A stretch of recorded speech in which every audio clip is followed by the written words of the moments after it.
Hi, my name is Grace Baroni, and welcome to Conversations with the ERC5. Today I have as my guest Karen Blanchard, Executive Director at the Michael J. Dias Foundation. Karen, welcome back. Thank you for having me. Oh, I'm so excited because so much has happened since the last time we were here at Stonegate Studios. Yes. So I thought this is a great time to update our audience, right? Yeah. The foundation is doing amazing things. I'm sure you've been everywhere on the news. Yes, great coverage lately. Yeah, everywhere. And it's truly amazing. And I have to thank you because I was able to attend your recent presentation with the DA, and it was lovely. But what was so great was watching the community, the surrounding neighbors and so forth coming out to support you, members of the community, you know, from the sheriff's department on. Everybody was there just so happy for you and rallying, and of course your team. So thank you so much for including me in that. That really was what a great event, wasn't it? It was. I mean, to give a little context to it, the district attorney's office for the last couple of years has given us forfeiture money for the programs at the Michael J. Dias Foundation, and this year they gave us the biggest amount they have, $20,000, and as part of this presentation, they have promised an extra 10 or more in the future for when we open up our women's home. So that's what we'll be talking about today. Yeah. So a great segue. Yeah. So let's learn about the women's home, because this is amazing. Right. Just, I can't remember the numbers, but I do know they were really like lopsided. How many sober homes we have for men, and how many sober homes do we have for women? Yeah, it's crazy. We have about 53 in the state of Massachusetts, only 3 in Western Mass for women. Yeah.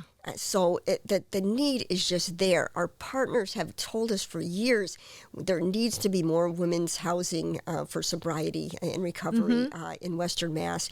And we really came to a point where we thought, this is the time. We've had such success with our men's programs that why don't we, consider opening up a women's program? And the women on the board especially were just really enthusiastic about this and just really want to push this forward. Mm-hmm. And that's where we are today. We started a capital campaign to raise $500,000 for this endeavor. Mm-hmm. And with those monies, we hope to purchase a home somewhere in the community. Right now, our 3 men's homes are in Springfield, but we're open to where the woman's home can be located. It has to be big enough to house 14 to 16 women, and it has to have plenty of bathrooms, because we as women, we need our bathroom space. Exactly. And it has to be somewhere on a bus route.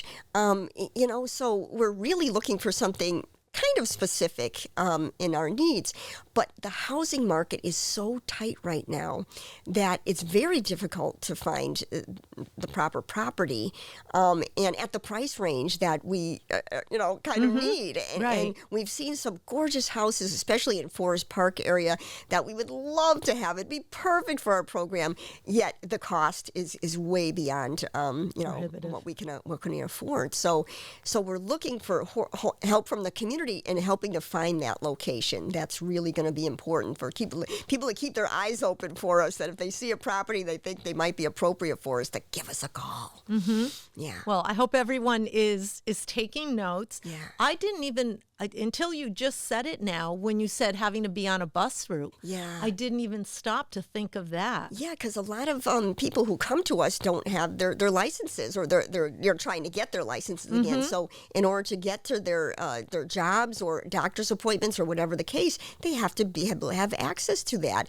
Not everybody can afford an Uber, exactly. So yeah, well, we forget about what an important role public transportation makes, and being near those bus routes. So I thank you for reminding me of that. Yeah. And let's talk about the programs. So will the programs with the Women's House be somewhat similar to what has been so successful for you with the men's homes. Yeah, and that's why we really are trying to duplicate what we have done at the men's houses very strongly into the 12 steps of recovery.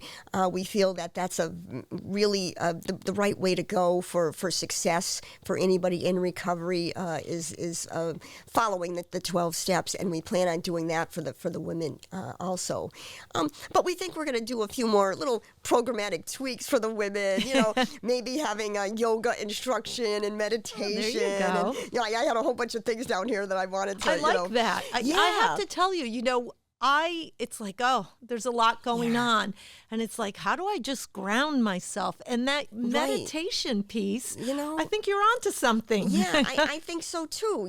We're thinking, promoting physical, emotional well-being, financial literacy, job readiness. And so we're going to be working with partners to help them, find employment. The AISS program through the Sheriff's Department is a wonderful program that both men and women can access to helping them find employment, and but just the financial literacy and getting them knowledgeable on how to manage their money once they do start making it. And but the whole thing is that support and that fellowship that you get within our houses that will help you on your journey, because it is different for each individual, and some people need more camaraderie and other ones don't. So it's really individualistic, but that's what we're there for, to guide you on your way.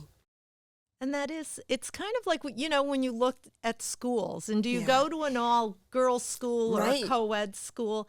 There is a lot to be said for that support and camaraderie that you get from being with other women. They're always ready to elevate you and to support you. And I think that goes a long way. Yeah. Which was why when I heard you wanted to do the sober home for women, I thought this is just like perfect. And why don't we have more of them? That was, my other thought. Yeah. Many of the guys say how they have formed lasting friendships being within our houses. And I hope that will be the same way through the woman's house. Yeah. Yeah. Those are what sustains us, right? Because I would imagine that, once you graduate from the program or from the home and now you're back out there. Yeah. You've got to have that support system. It's good to know that you've got these friends that you can call on to support you, because we all have bad days. Right. That's just... of course. Right? Of course. And some of us deal with it in one way and others deal with it in another. But it certainly is a blessing when you have friends, mentors, colleagues, someone that you can call that can support you and remind you that you've got it. Yeah. You can do it. Yeah, absolutely. Part of the program is that you get a sponsor and that you get a home group. And so you're surrounding yourself with people that are going to support you in your recovery journey.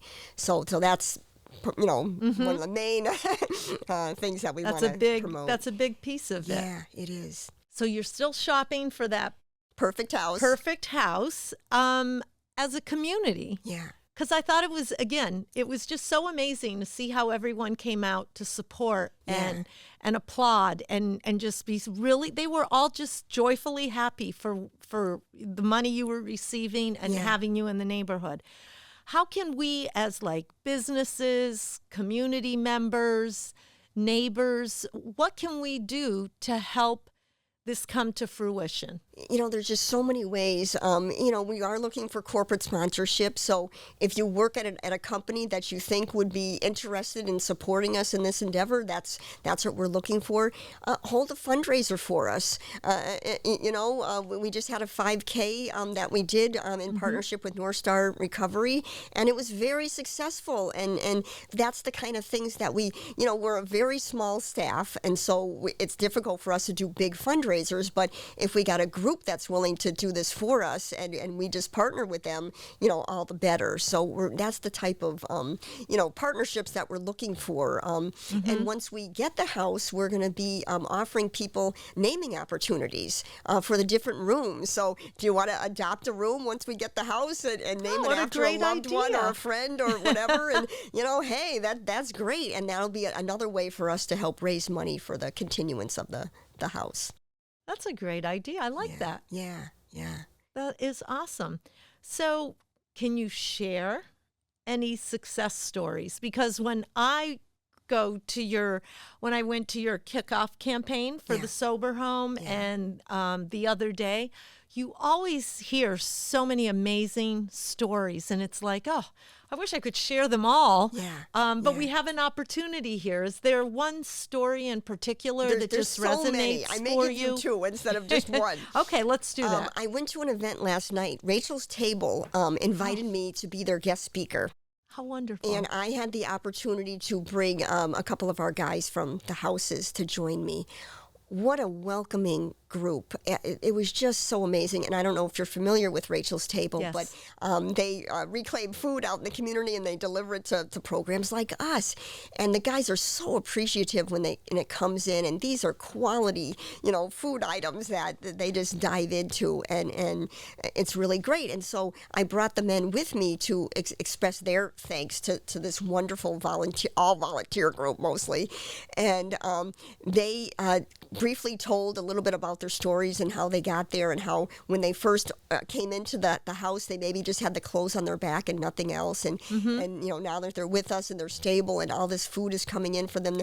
And they told their stories and they got a standing ovation afterwards. And they were they said, oh, it's warming our heart. You guys appreciate it, what we're going through and that you're there to help us and partner with us. And so it was such a great event last night. I can't even tell you. So Rachel's Table, near and dear to my heart. I think they do amazing work. They do. And I'll just share quickly with Please you. do. I was a volunteer. As soon as I get some more time in my day, I'm going back. Good. But I was a volunteer for Rachel's Table, and that was something that always warmed my heart. And I always felt like I got so much from it, and they didn't realize when you show up with the food to see the gratitude and to see these gentlemen come out and, you've got a car full and you don't know what you're going to do or where do I start unloading first. Yeah.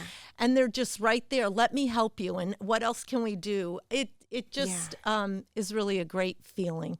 Food insecurity has always been near and dear to my heart, and nobody should go hungry in this country. I mean, it's just a shame. And for this group to do what they do, it's just an amazing thing. And I'm so we're so excited fortunate to have them, and we are so fortunate to have you, and I applaud you for this much-needed sober home. Thank you. So if some of our viewers are interested in learning more about the Women's Sober Home, maybe having one of the wings named after them. I know. Isn't that great?